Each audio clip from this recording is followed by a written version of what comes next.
I want to introduce the Taoiseach, the youngest Taoiseach that this country has had since its foundation in the 20s. Simon Harris is a young man of prodigious talent, of extraordinary energy, of high ambition, of a capacity to listen to people, to empathize with them, to understand the language that they are speaking and translate it into effective politics in the people's interests. He understands, because I coached him, that he is but the servant of the people. And in a democracy, they expect performance. Now, he didn't say to me in 2010, but he did say to me when he was elected, I am going to go at this relentlessly. And that's what you're doing. I'm going to introduce you to somebody that you probably haven't heard speak before. But when he's finished, you will understand just why he is the youngest Taoiseach or leader that our country's ever had. Ladies and gentlemen, Simon Harris.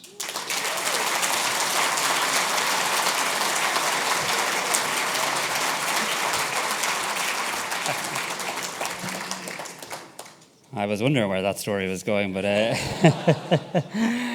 well, thank you so much, and then I'm going to return to you in a moment, so I'll spare you a moment while you can settle back into your seat. But Ira Uachtaráin, our Taoiseach, distinguished guests, former colleagues, ladies and gentlemen, it's an absolute honour to be here with you this evening, and I'm really delighted to have the opportunity to join you and to speak with you about, I know, what all our common causes are, trying to work towards a more sustainable future for this country.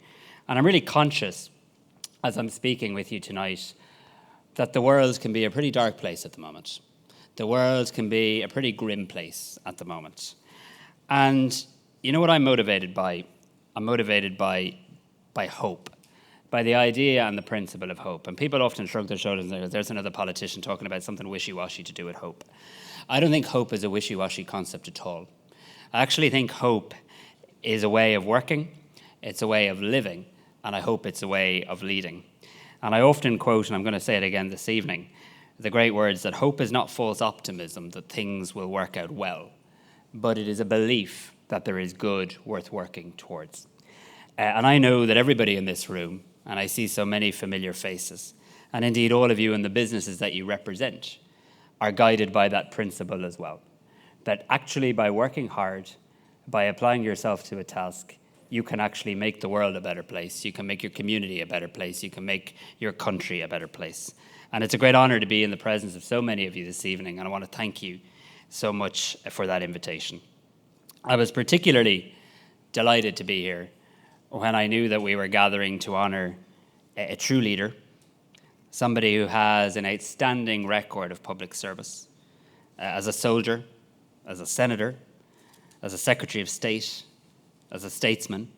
You, Secretary Kerry, have served not just your country with distinction, but as a global statesman, you have been to the fore in advocating for a more sustainable future for our planet. Not only your country, but our world is a better place for your service. And alongside all of this, you have remained a steadfast friend of Ireland, with a deep and lasting commitment to the process of peace and reconciliation on this island. And I'm so delighted that we're here to say thank you and to honour your service this evening.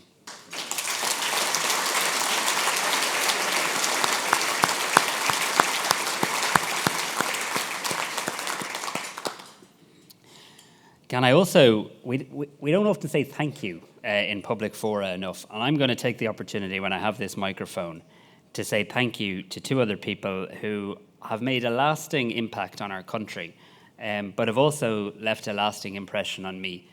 And that is Senator George Mitchell. And I know you hate this stuff, but I got to do it. The Good Friday Agreement is the greatest gift that has been given to my generation. It is an incredible gift. But the Good Friday Agreement was never meant to be a static document. It was meant to be something that would pass from one generation to the next. And while we have fulfilled the peace element of that agreement, I think our challenge now is to fulfill the prosperity agenda. And I met young people recently from all sorts of traditions in Northern Ireland, people who are unionists, nationalists, loyalists, Republicans, they participated in what we call the Shared Island Youth Forum. And we asked them to come together and outline their hopes for a shared island and a shared future. And I can tell you, while many of them, of course, still identify by some of those labels that I've just mentioned, they also now are global citizens. They're as concerned and motivated about the same issues that you and I are, rather than those traditional labels. And they have a chance to grow up in a country, on an island, that is now at peace thanks to your work and your belief in our peace process. So thank you so much, Senator Mitchell, for your service.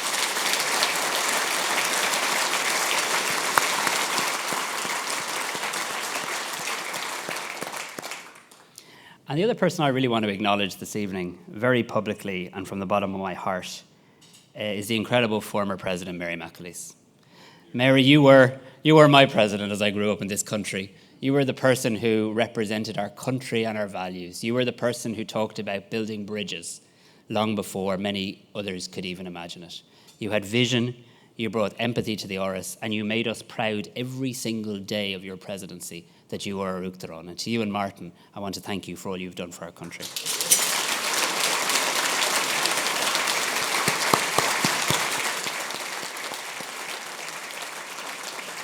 So friends, for those of you that are unaware, we're just a few steps from our national parliament, a few steps from government buildings, and so many buildings which have played a crucial role in the founding of our democracy, one of the longest lasting, most enduring democracies in the world. Around 100 years ago, in early 1922, a committee chaired by Michael Collins gathered in this very hotel to draft the Irish state's first constitution. Under extreme time pressure, four solicitors, a writer, there's a bit of overlap, four solicitors, a writer, a Dublin businessman, an American lawyer, and two professors drafted that constitution.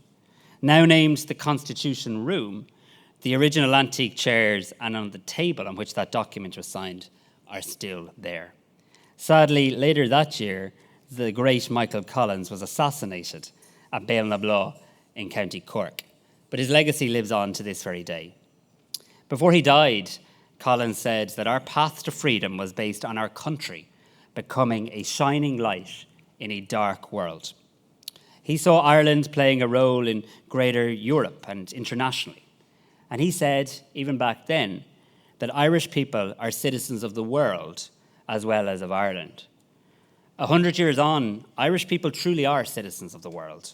And just look around this room and look around the meetings and engagements you've been at today, and you get a flavour of the global impact that we are having, from music to literature to sport to business and the economy. And I hope you also get a flavour of the impact our international relationships are having, enriching our culture and our society. Tonight, we're brought together by our shared commitment to a sustainable future, one based on individual and enterprise opportunity, on growth, and on making a difference to the world in which we live. All of us are all too aware that we're living at a time of incredible change and incredible disruption within our societies, our economies, our climate, subject to a succession of stresses, strains, and worries. In Ireland, we're fortunate to be navigating these times from a strong position. With record employment levels, more people working in this country than ever before in the history of our state, rising real incomes, and belatedly, finally, real progress on climate transition. Ireland is very fortunate to be one of the wealthiest countries in the world, an unimaginable prospect when Michael Collins was drafting the first constitution in this hotel 100 years ago. And you know why? We didn't get here by accident. We didn't get here by luck. We got here through incredible leadership over a very significant period of time. When I first entered politics, the IMF were in town. We had to ask the permission of strangers on how to spend our money again. Yes, we'd won our independence and our sovereignty, but we'd given away our economic sovereignty. We used to meet to discuss what are the least worst cuts to inflict on our people. And you know what? My friend, former Taoiseach, Enda Kenny, led that country through an incredibly difficult time. And your leadership, Enda, has helped bring us to this moment today. And I want to thank you so much for that. Because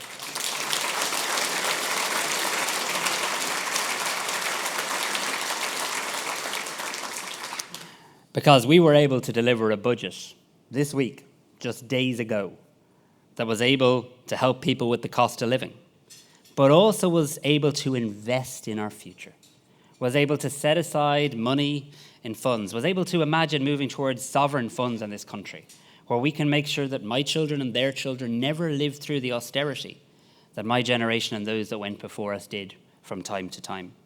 We were able to invest more money in housing, still a real crisis in this country, in water supply, in electricity, in our grid, and put billions of euro into 2 ring-fenced funds to plan for the future.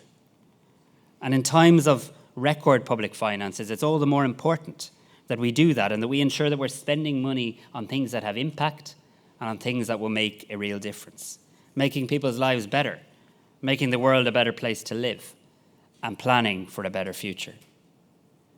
So I'm absolutely committed to a new social contract for this republic, one which renews our promise to create equality of opportunity, to support those who need the state the most, to protect our hard-earned economic successes, and to use its benefits to deliver tangible outcomes to society. Tonight, we celebrate and mark the importance of impact investment, bringing together public and private expertise, no time or tolerance for silos, to work together to create a better, sustainable future. And we in Ireland are truly well positioned to be that global centre for impact investment. We have the experience, we have the track record, we have the people, we have the skills, and I believe we have a unique ecosystem of innovative startups alongside some of the biggest global leaders in finance and technology. Already we can lay claim to being amongst the first European countries to issue sovereign green bonds. Our National Strategic Investment Fund, ISAF, through its impact strategy, is now deploying public capital and resources to address strategic challenges and make transformational investments. We've placed sustainability and partnership at the very centre of our national efforts to meet climate targets and to progress to our green transition. And globally, we're leading supporters of the collective efforts to achieve the Sustainable Development Goals, goals on which our country was central to developing. Already, we're a global financial services hub. We're a leader in the investment funds industry with that proven track record. And our future ambitions place sustainability at the very centre of the continued development of the financial service industry in Ireland. We're committed to the continued development of our sustainable finance value proposition, and we're planning to make sure we have the skills and the talent the sector needs and the right environment in which it can thrive. So I say to you this evening, for impact investors, we offer an open, transparent, well-regulated investment environment with a strong emphasis on investor protection, on innovative business culture, and on access to global investment expertise. And we also know that here in Ireland and here in Europe, our sustainability and our green transition ambitions will require transformative levels of investment, public and private. No public exchequer, no government can do this on its own. We need to redouble our efforts to achieve a more sustainable and inclusive world, and we need to be committed to bold, ambitious, accelerated, just, transformative action to implement the 2030 Agenda and navigate a path to a more sustainable and positive future. And I'm determined that in the midst of this transformative period, one that will bring opportunities and rewards, that we will make sure we work to protect businesses, citizens, and the planet we all live on. So I want to express my appreciation tonight for the efforts of so many of you here this evening, real leaders who are driving this transformation, investing in building companies and initiatives that will bring real benefits to so many people in Ireland and beyond. This is a daunting time, but it's also a really exciting time. We're on a historic journey together, and we look forward to travelling with you and to supporting you. It's my great pleasure to be here with you this evening. It's my great pleasure to be here to honour Secretary Senator Kerry, to thank so many friends of Ireland, to thank so many people of Ireland. This country is in a good and positive place, thanks to great friends around the world and the incredible tenacity of the Irish people. And together we will continue to pursue that vision of hope, because we know there is so much good worth working for. Gur míle maith.